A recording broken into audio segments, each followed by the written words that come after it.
दोस्तों, कहानी की शुरुआत होती है और हमें रॉकी माउंटेन्स नाम की जगह को दिखाया जाता है जो कि 7,740 फीट की ऊंचाई पर है। यहीं पर एक बच्चे को दिखाया जाता है जिसका नाम था हंटर। हंटर अकेले ही एक ऊंची पहाड़ी पर चढ़ जाता है और दूर इलाके में कुछ देखने की कोशिश करता है, लेकिन तभी इसे कुछ अजीब सी आवाज सुनाई देती है जिससे हंटर काफी डर जाता है और जल्दी जल्दी अपने घर की तरफ भागने लगता है। लेकिन तभी इसे एहसास होता है कि कोई तेजी से इसकी तरफ भाग रहा है और यहाँ पर हम क्रिएचर्स की हल्की सी झलक देखते हैं। हंटर अपनी जान बचाने के लिए जल्दी से इस व्हाइट लाइन के अंदर आ जाता है। ये व्हाइट लाइन एक लक्ष्मण रेखा की तरह थी जिसके अंदर आते ही क्रिएचर्स हंटर से दूर हो जाता है और इस तरह हंटर बच जाता है। इस लाइन को इसलिए बनाया गया था ताकि पता चल सके कि 8,000 फीट की ऊंचाई लग चुकी है और क्रिएचर्स 8 फीट की ऊंचाई पर आ नहीं पाते हैं। इसके बाद हम 8,460 फीट की ऊंचाई पर बसे लॉस्ट गल्च रिफ्यूज एरिया को देखते हैं जहां महज 193 लोग ही रहते हैं और इनमें एक परिवार हंटर का भी था जिसमें सिर्फ उसके डेड विल थे। विल हंटर को उसकी गलती पर समझाते हुए कहता है कि तुम्हें 8,000 फीट वाली लाइफलाइन क्रॉस नहीं करनी चाहिए थी। वैसे भी हंटर के लंग्स में प्रॉब्लम थी, इसलिए विल इसके लिए काफी फिक्रमंद रहता था। हंटर विल से कहता है कि मैं बस ये देखने गया था कि आसपास कोई रहता है या फिर नहीं। ये सुनकर विल इसे समझाता है कि ये सब तुम्हारे लिए ठीक नहीं है। लंग्स में प्रॉब्लम होने से तुम्हारी जान भी जा सकती है और मैं अब तुम्हारी माँ के बाद तुम्हें खोना नहीं चाहता हूँ। इसके बाद हम विल को एक लड़की के साथ देखते हैं जिसका नाम था कैटी। कैटी विल की वाइफ तारा की बहुत अच्छी फ्रेंड थी। विल कैटी को बताता है कि आज हंटर लाइफलाइन क्रॉस करके एल्बा फायर रोड देखने के लिए गया था। यहीं पर आखिरी बार हंटर ने अपनी माँ को भी देखा था। विल हंटर को उसकी सेफ्टी के लिए रिस्ट्रिक्टेड एरिया में ही रखना चाहता था, लेकिन कैटी उसे समझाती है कि ये इलाका उसके लिए जेल जैसा है। वो इस पूरे इलाके में इकलौता बच्चा है। इस पर विल कहता है कि हम अटैक के 3 साल बाद भी आज जिंदा हैं और हंटर को भी जिंदा रहने के लिए रूल्स फॉलो करने ही होंगे। इसके बाद हम एक लेडी को देखते हैं जिसका नाम था नीना। ये बुलेट्स निकालकर एक शील्ड पर लगातार फायर करती रहती है, लेकिन इस शील्ड पर जरा भी असर नहीं होता क्योंकि ये शील्ड असल में उन क्रिएचर्स की स्किन थी जो काफी मजबूत थी। इसी रात हंटर की तबीयत बिगड़ जाती है और उसे ब्रीदिंग खराब होने की वजह से सांस लेने में काफी दिक्कत होने लगती है, लेकिन सही टाइम पर विल हंटर को संभाल लेता है और फिल्टर को तुरंत चेंज करता है। विल इस इंसिडेंट से काफी ज्यादा परेशान हो जाता है और मैप में बोल्डर जगह को देखने लगता है और यहाँ जाने का फैसला करता है क्योंकि हंटर के सभी फिल्टर्स खराब हो चुके थे और सिर्फ आखिरी ही हंटर यूज कर रहा था, इसलिए बोल्डर के हॉस्पिटल से उन फिल्टर्स को लाना बहुत जरूरी था। पर हंटर विल को वहां जाने से मना करता है क्योंकि इसी तरह उसकी माँ भी छोड़कर चली गई थी, पर विल इसे वापस आने का प्रॉमिस करता है। इसी सिलसिले में विल नीना से बात करने जाता है, लेकिन नीना कहती है कि मैं सभी रास्ते अच्छी तरह से जानती हूँ, कोई भी ऐसा रूट नहीं है जो तुम्हें 8,000 फीट से हर वक्त ऊंचा रखे, और जैसे ही तुम 8,000 फीट से नीचे गए और तुमने कार्बन डाइऑक्साइड रिलीज की, वो क्रिएचर्स तुम्हें ढूंढ निकालेंगे और तुम्हें मार देंगे क्योंकि तुम्हारा उन्हें मारना नामुमकिन है। इसलिए बोल्डर जाने में काफी खतरा है क्योंकि ये 2 दिन जितना लंबा सफर है। लेकिन विल नीना को राजी करने के लिए इसे समझाता है कि तुम भी उन क्रिएचर से बचकर निकली और काफी समय से तुम उनके बारे में रिसर्च भी कर रही हो। वैसे भी बोल्डर में तुम्हारी एक लैब है, हो सकता है कि तुम्हें वहाँ से क्रिएचर्स को मारने की कोई जानकारी मिल जाए। विल की बात सुनकर नीना भी चलने के लिए राजी हो जाती है। विल की वाइफ जब मरी तो उस समय वो तारा के साथ ही थी। विल नीना को कोलंबिया माइंस के रास्ते चलने के लिए कहता है। ये रास्ता पहाड़ों के बीच से होकर जाता था। नीना विल से कहती है कि वो माइंस की तरह का जाल है, अगर हम वहाँ से बोल्डर गए तो जिंदा बच पाना काफी मुश्किल होगा। इस पर विल कहता है नहीं, मैंने उन माइंस में काम किया है, मैं सब जानता हूँ। लेकिन अब भी नीना को ये रास्ता सही नहीं लगता है क्योंकि अगर ये किसी तरह बोल्डर हॉस्पिटल तक पहुँच भी गए तो बच पाना नामुमकिन है क्योंकि ये हॉस्पिटल 8,000 फीट से नीचे था। लेकिन अपने बेटे की जान बचाने के लिए विल हर रिस्क को उठाने के लिए रेडी था और बोल्डर जाने की ठान लेता है। जब विल की फ्रेंड कैटी को विल का प्लान मालूम पड़ता है तो वो भी इसके साथ चलने के लिए राजी हो जाती है। हालांकि विल इसे काफी मना करता है, पर ये विल की बात नहीं मानती क्योंकि कैटी जानती थी कि इन्हें एक न एक दिन क्रिएचर्स का सामना करना होगा, तो क्यों ना अभी कर लिया जाए। रास्ते में नीना कैटी से मिलती है और पूछती है कि तुम उन क्रिएचर्स को कैसे हराओगी, उन पर बुलेट्स काम नहीं करती हैं, अब तो हम वहां पहुंचकर मरने ही वाले हैं। ये सुनकर कैटी समझ जाती है कि नीना भी हमारे साथ जाने वाली है। इसके बाद विल, नीना और कैटी स्की एरिया की मदद से क्रिएचर के सबसे खतरनाक इलाकों को पार करने का फैसला करते हैं। अब ये तीनों अपने सफर पर आगे बढ़ते हैं और नीना अपने ट्रैकर के बारे में बताती हुई कहती है कि ये इनकी इलेक्ट्रोमैग्नेटिक फील्ड को कैच करता है।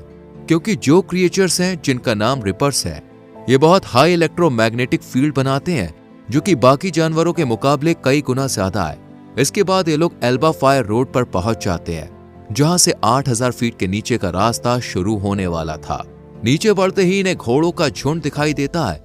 ये देखकर तीनों समझ जाते हैं कि इन क्रिएचर से सिर्फ इंसानों को ही खतरा है। इसके बाद ये तीनों स्की एरिया जाते हैं जिसकी ऊंचाई थी 7620 फीट। यहाँ विल कहता है कि जो ऊंची वाली चोटी है वो 8000 फीट की ऊंचाई पर है और हम ये रास्ता स्की के जरिए जल्दी पूरा कर सकते हैं। लेकिन तभी नीना को ट्रैकर की मदद से पता चलता है कि एक रीपर इनकी तरफ आ रहा है और जंगल में इन्हें रीपर दिखाई भी देता है, इसलिए ये लोग लाइफलाइन की तरफ जाने लगते हैं। कैटी रीपर पर कई अटैक करती है पर कोई फायदा नहीं होता। ये देखकर ये तीनों जल्दी से स्की से लाइफलाइन तक पहुंचने की कोशिश करते हैं, लेकिन रीपर स्की को नुकसान पहुंचाता है। पर इनकी किस्मत अच्छी है कि ये तीनों फिर भी 8000 फीट की ऊंचाई पर पहुंच जाते हैं, पर रीपर अभी भी इसी लाइन के सामने मौजूद होते हैं। आज रात ये तीनों एक रिसोर्ट में रुकने का फैसला करते हैं और नीना इन लोगों को बताती है कि 3 साल तक रिसर्च करने के बाद मुझे ये तो कंफर्म है कि ये प्रेडेटर्स नहीं है, क्योंकि प्रेडेटर्स दूसरों की जान अपना पेट भरने के लिए ले लेते हैं, लेकिन ये रीपर सिर्फ मारते हैं, खाते नहीं। इसलिए इन्होंने बाहर निकलते ही 95% से ज्यादा आबादी को खत्म कर दिया, लेकिन खाया नहीं। कोई तो ऐसी चीज है जो इन्हें पावर देती है। जब विल अकेला बैठा होता है तो वो अपने पास्ट को याद करता है, जिसमें विल तारा को नीना के साथ बोल्डर के लैब में जाने से मना कर रहा था, क्योंकि विल का मानना था कि नीना दुनिया के पहले रीपर को मारकर पॉपुलर होना चाहती है। लेकिन तारा दुनिया को बचाने के लिए ये कदम उठाती है और नीना के साथ लैब चली जाती है। इसके बाद कहानी प्रेजेंट में घूमती है, जहां ये तीनों 8092 फीट पर बनी कोलोबिया माइंस में पहुंच जाते हैं। विल इन्हें बताता है कि हमें सीढ़ियों की मदद से लेवल 8 पर जाना होगा, वहीं से हम 8023 फीट की दूसरी साइड पर पहुंच पाएंगे और फिर वहां से 19 किलोमीटर दूर बोल्डर आ जाएगा। ये सब सुनने के बाद नीना विल से पूछती है कि क्या तुम्हें पक्का पता है कि लाइंस 8000 फीट से कम नहीं है, क्योंकि माइंस की टनल सीधी नहीं होती है, ना ही एक हाइट पर बनी होती है, इसलिए कह पाना मुश्किल है कि हम सेफ लाइन से नीचे नहीं जाएंगे। विल अपना फॉर्मूला बताता है, लेकिन नीना की बात सही होती है। नीना कहती है कि वो जमीन के नीचे से आए हैं, इसलिए वो किसी भी अंडरलाइन एरिया में हो सकते हैं जहां रीपर इन्हें आसानी से पकड़ सकते हैं। रीपर इंसानों को अंधेरे में देख भी सकते हैं और इनके द्वारा छोड़ी गई कार्बन डाइऑक्साइड को स्मेल कर इन्हें ढूंढ भी सकते हैं, इसलिए इनका फंसना तय था। लेकिन इस टनल के अलावा कोई दूसरा रास्ता भी नहीं था, इसलिए ये लोग हिम्मत करके आगे बढ़ते हैं। जब ये लोग टनल में अंदर जाते हैं तो इन्हें टनल कुछ दूरी पर बंद मिलती है। ये देखकर विल लेवल 7 से जाने का फैसला करता है, लेकिन ये करीब 914 मीटर नीचे थी। नीना कहती है कि हमारी इस रास्ते में जान जा सकती है, लेकिन विल इन लोगों को वापस भेजकर खुद अकेले इस मिशन को पूरा करने का फैसला करता है। पर फिर नीना और कैटी भी इसके साथ शामिल हो जाती है और अब तीनों लेवल 7 माइंस के लिए निकल जाते हैं और सीढ़ियों की मदद से नीचे आते हैं। लेकिन यहाँ पहुंचते ही इन्हें एहसास होता है कि रीपर ने इन्हें देख लिया है, इसलिए ये जल्दी से अपनी टॉर्च लाइट को बंद करते हैं और तभी इन्हें एक भयानक सी आवाज सुनाई देती है, जिसके बाद ये तीनों जल्दी से माइन के एक पतले से होल में छुप जाते हैं और कार्बन डाइऑक्साइड को रोकने के लिए सांस लेना भी बंद कर देते हैं। लेकिन रीपर अपनी पूंछ में मौजूद सेंसर से इनकी ब्रीथ को सेंस करने की कोशिश करता है। यहीं कैटी को एक होल से लाइट नजर आती है। ये तीनों जल्दी से वहां फ्लेयर के धुएं से रीपर को धोखा देकर यहाँ से भाग जाते हैं, लेकिन रास्ते में दूसरा रीपर कैटी को पकड़कर अपने साथ ले जाता है और फिर ये दोनों माइन से निकलकर आज रात एक टूटे हुए घर में बिताते हैं। डिनर के वक्त नीना विल से कहती है, लैब में खास केमिकल है जो मैग्नीशियम ऑक्साइड का क्यूबिक वर्जन है,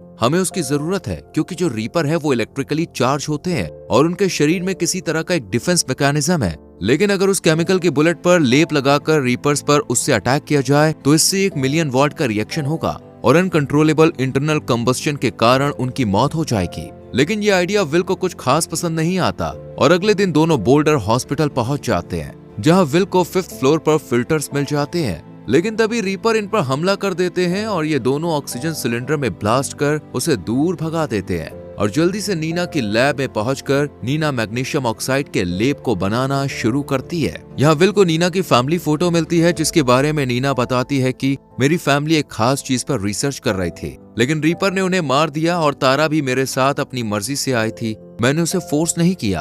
अपने एक्सपेरिमेंट्स में जब नीना रीपर की शील्ड पर हमला करती है तो कोई फायदा नहीं होता, इसलिए नीना विल को हंटर के लिए यहाँ से जाने को कहती है और खुद रिसर्च में लग जाती है। इधर विल की रास्ते में कार पंक्चर हो जाती है, वहीं दूसरी तरफ एक रीपर नीना के पास आ जाता है और नीना कोबाल्ट का लेप बुलेट पर लगाकर उसे शूट कर देती है और ये मारा जाता है। इधर विल को रीपर्स घेर लेते हैं और बस मारने ही वाले होते हैं कि तभी एक रीपर को गोली लगती है और वो ब्लास्ट हो जाता है। ये कारनामा नीना ने कोबाल्ट की मदद से किया था। इस तरह सभी रीपर्स को मार देती है और इन्हें पता चलता है कि ये एक मशीन की तरह थे जिन्हें इंसानों को मारने के लिए भेजा गया था, लेकिन किसने, इसका जवाब नहीं मिल पाता है। और फिर सभी लोग रीपर्स को खत्म करने के लिए निकल जाते हैं और मूवी यहीं पर खत्म हो जाती है। तो दोस्तों, कैसी लगी आपको ये मूवी कमेंट सेक्शन में जरूर बताएं। वीडियो को लाइक और शेयर करें और चैनल को सब्सक्राइब करके बेल आइकॉन प्रेस करें जिससे आपसे आने वाली वीडियोस मिस ना हो। मिलते हैं आपसे अगली वीडियो में। अपना ख्याल रखिए। Bye bye, take care.